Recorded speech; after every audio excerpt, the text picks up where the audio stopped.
Hey everybody, I'm just hanging out in the garage. Today was the grand opening of the Goodwill here in town, and it was a mess. I was so excited, but there were so many people in there. The checkout line went from the checkout stands clear to the back of the store, and there was a lot of people with big shopping carts, small aisles, and some kind of attitude of, I gotta get to all the good deals first. So it was pretty rough. It was like a whole bunch of hungry people and a free buffet. I mean, I tried to be polite and let people see what they want to see, but when they parked their shopping carts right in the aisle so you couldn't go around, and it was a mess. I didn't stay in there too long.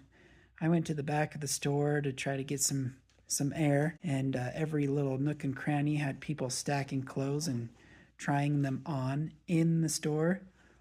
I guess if you have a little skimmy tank top on underneath, you can try on clothes right there in the middle of the store. Anyways, I did find something exciting. I'm going to show you here in a minute after I flip the camera around to show you what I found. Look at that. I got it all nice and displayed on a table there. It's a trunk. I like old trunks. My brother gave me one he got in a storage unit auction, and I've been kind of collecting them. This will be trunk number 4, and it's the biggest one I've got. When we were growing up, Mom had one in the front room that our TV sat on. It was a giant trunk. I always wanted to open it up and see what was inside, but our TV was on top. The TV was sitting on a nice little doily, those little white crocheted knitted decoration cloths that were popular back then. Did open it a couple times, and I was disappointed that there was never treasure in there. It was just an empty trunk with a wooden shelf inside that could lift out. Anyways, I was excited about this trunk because of the tag. Railway Express Agency Incorporated. And I looked up the tag while I was in the store, and it had a cool history of different things, but mainly that Railway Express Agency lasted from 1917 to 1927-ish. And I'm thinking this is around 1920s because of the style of the tag and the word incorporated right underneath there. So if this trunk was in the 1920s, it could have anything in it.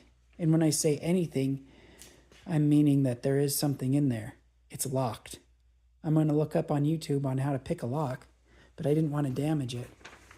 It's already broken on the handle there.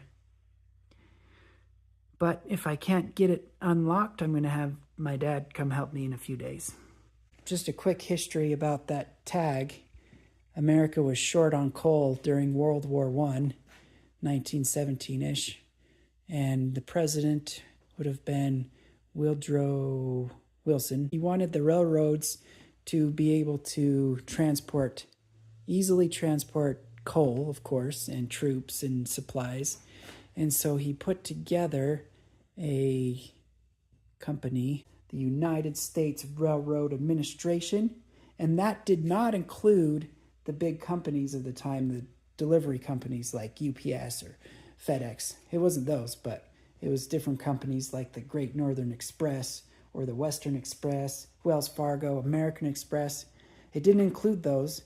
And the guy that he put in charge of his United States Railroad Agency, the United States Railroad Administration, was his Treasury Secretary, which was William Gibbs McAdoo. McAdoo. That's something my kids would name a stuffed animal. McAdoo.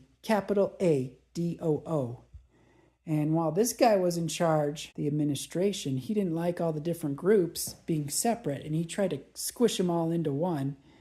And finally he did a year later, which ended up being the American Railway Express Agency Incorporated. So that dates this tag from 1917. No, it would have been 1918.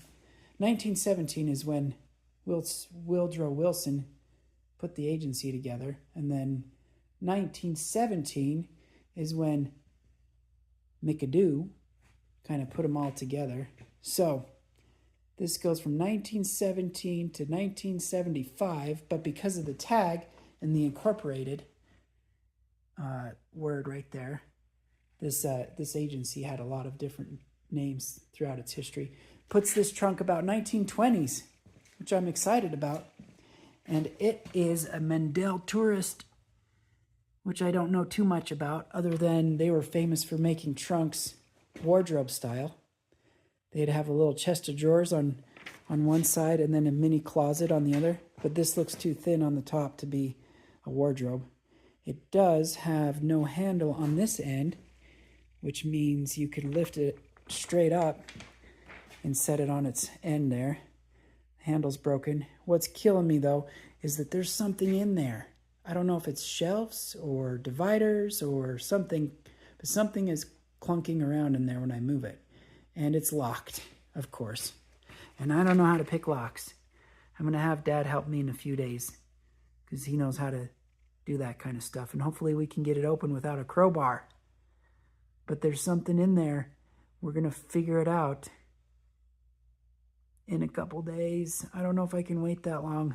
It's just going to sit here untouched until that happens. But anyways, 1920s, could be anything inside. And I'm hoping it was worth the $26 and standing in line.